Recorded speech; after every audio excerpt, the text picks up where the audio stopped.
এক ব্যবসায়ীকে মারধরের অভিযোগ উঠল তৃণমূলের বুথ সভাপতির বিরুদ্ধে। মঙ্গলবার রাতে ঘটনাটি ঘটেছে কোচবিহার ২ নম্বর ব্লকের সোনারী এলাকায়।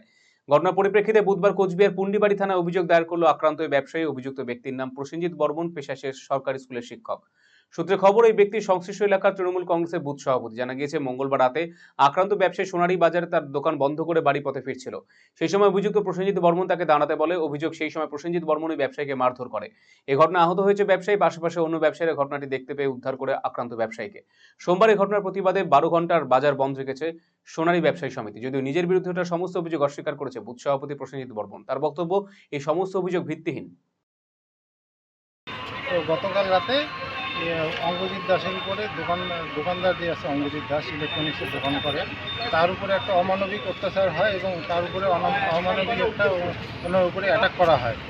তো এই দুষ্কৃতি অ্যাটাক বা বাজারে আমরা যে দোকানদার থাকি, তাদের আমাদের একটা নিরাপত্তার প্রয়োজন আছে। কারণ কি, আগামীতে ভবিষ্যতে ওর উপরে দুষ্কৃতি আনা হলো, দুদিন পরে হয়তো আমার উপরে হতে পারে। আজকে 12 ঘন্টা ব্যবসা বন্ধ হবে এবং যে এই ঘটনাটা ঘটিয়েছে তার এগেনস্টে আইনের কাছে দ্বারস্থ হওয়া হচ্ছে। কাল 9:30 থেকে 10টা নাগাদ আমি দোকান বন্ধ করে, আমার অ্যাকচুয়ালি ইলেকট্রনিক্সের দোকান সোনারী বাজারে বন্ধ করে আমি বাড়ি যাচ্ছিলাম।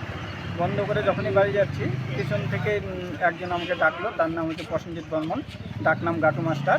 সে আমাকে দাঁড়াতে বলল।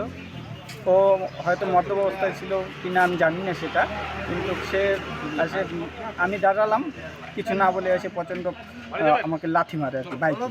আমি তো উল্টে পড়ে যাই আর আমার পা বা ইসে হয়। তারপরে হেলমেট জোর জবরদস্তি খুলে ছেঁচড়ে ফেলে দেয় এবং 2-4 আর কি মারে।